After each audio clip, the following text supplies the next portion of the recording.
The Indigenous Affairs Department, which is now Indigenous Services and Crown and Indigenous Relations, but it's the same department, just divided up a bit, has an annual budget of about $10 billion.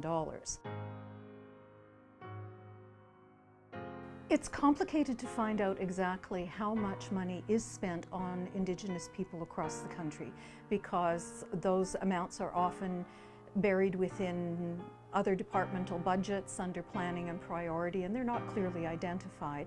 But at this point, $20 billion is a pretty good estimate, and it's growing. Ordinary Canadians, Indigenous and non-Indigenous, are generally baffled and confused and angry about all the money that goes into Indigenous affairs, but the poor results that they see. If you take the Indigenous Affairs Plus budget of about $20 billion and divide it by Indigenous Affairs client base of 1.1 million people, that works out to about $18,000 for every Indigenous man, woman, and child. Very little of it actually gets into the hands or wallets of ordinary Indigenous people. About 60% of it goes to infrastructure, water, roads, schools, education, social services, housing. And a great deal of it also goes to employment, jobs, nice middle-class jobs. So this is, in some respects, an enormous jobs creation and employment project for decent jobs.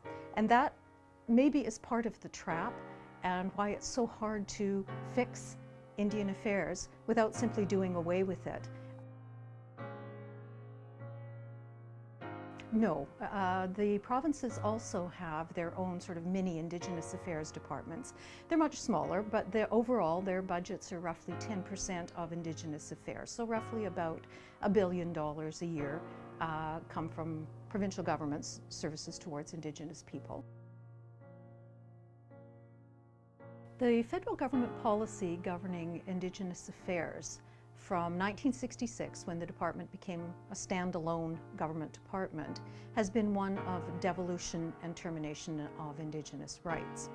Now, this was clarified and made quite explicit during the Mulroney era with what was called at the time the Buffalo Jump Paper.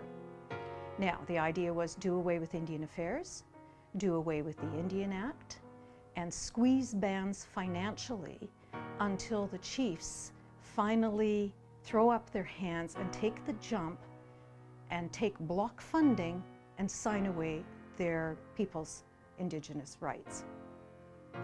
That is still the policy today. It's kind of a tragic statement on Canadian Indigenous policy that this technique of continuous suffering for Indigenous people is part of the plan.